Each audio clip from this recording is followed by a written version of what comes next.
ಇನ್ನು ಮುಂದೆ ನಿಮ್ಮ ನೆಚ್ಚಿನ ಧಾರಾವಾಹಿಗಳ ಫುಲ್ ಎಪಿಸೋಡ್ಗಳು ಸನ್ ನೆಕ್ಸ್ಟ್ ಆಪ್ನಲ್ಲಿ ಮಾತ್ರ. ಸೌಮ್ಯ, ಬನ್ನಿ ಕುತ್ಕೊಳ್ಳಿ.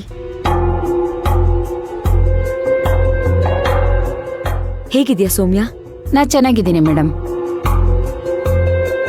ಹೌದು, ಏನಕ್ಕೆ ರಿಸೈನ್ ಮಾಡ್ತಾ ಇದ್ದೀರಾ?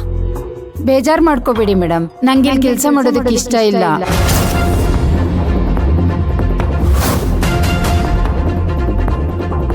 ಮೊದಲೆಲ್ಲ ಮನೆಯಿಂದ ಆಫೀಸಿಗೆ ಬರುವಾಗ ಖುಷಿ ಆಗ್ತಿತ್ತು, ಆಫೀಸಿಂದ ಮನೆಗೆ ಹೋಗುವಾಗ ಬೇಜಾರಾಗ್ತಿತ್ತು. ಆದ್ರೆ ಇವಾಗ ಆಫೀಸಿಂದ ಮನೆಗೆ ಹೋಗೋದಕ್ಕೆ ಖುಷಿ ಆಗುತ್ತೆ, ಮನೆಯಿಂದ ಆಫೀಸಿಗೆ ಬರೋದಕ್ಕೆ ಬೇಜಾರಾಗುತ್ತೆ ಮೇಡಮ್. ನಾನು ಹಿಂಗೆ ಹೇಳ್ತೀನಿ ಅಂತ ಬೇಜಾರು ಮಾಡ್ಕೋಬೇಡಿ ಮೇಡಮ್. ನಾನು ಹರಿಪ್ರಸಾದ್ ಅವ್ರ ಕಾಲದಿಂದನೂ ಇಲ್ಲೇ ಕೆಲಸ ಮಾಡ್ತಾ ಇದ್ದೀನಿ. ಅವಾಗೆಲ್ಲ ಆಫೀಸಲ್ಲಿ ಎಷ್ಟು ಶಿಸ್ತಿತ್ತು ಅಂತ ನಿಮಗೆ ಗೊತ್ತು. ನಿಮಗೆ ಗೊತ್ತು ಪೇಮೆಂಟ್ ಎಲ್ಲ ಹೇಗಾಗ್ತಿತ್ತು ಅಂತ.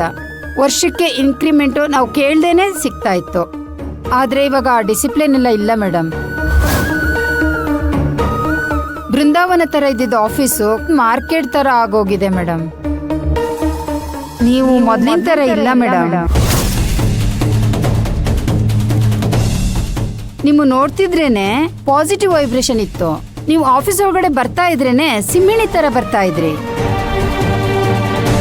ಮುಂಚೆ ನಿಮ್ಗೆ ಸಹಾಯ ಮಾಡಕ್ಕೆ ಶಿವಕುಮಾರ್ ಸರ್ ಇದ್ರು. ಹೆಣ್ಮಕ್ಳ ಜೊತೆ ಎಷ್ಟು ಸಭ್ಯತೆಯಿಂದ ನಡ್ಕೋತಾ ಇದ್ರು. ಕೆಲಸ ಎಷ್ಟಿತ್ತು ಅಷ್ಟು ಮಾತ್ರ ಮಾಡ್ತಾ ಇದ್ರು.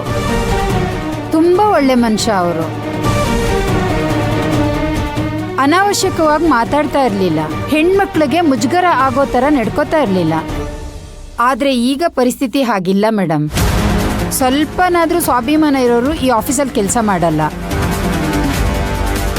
ಇದೆಲ್ಲ ಗೊತ್ತಿದ್ರೂ ನೀವು ಇದ್ರ ಕಡೆ ಗಮನ ಕೊಡ್ತಿಲ್ವಾ, ಅಥವಾ ನಿಮ್ಮನ್ನ ಯಾರಾದ್ರೂ ಕಂಟ್ರೋಲ್ ಮಾಡ್ತಾ ಇದ್ದಾರಾ ಮೇಡಮ್? ಅಶೋಕ್ ಸರ್ ಕೂಡ ಈ ನಡುವೆ ಆಫೀಸಿಗೆ ಸರಿಯಾಗಿ ಬರ್ತಾ ಇಲ್ಲ. ನೀವೇ ಒಂದ್ಸಲ ಯೋಚನೆ ಮಾಡಿ.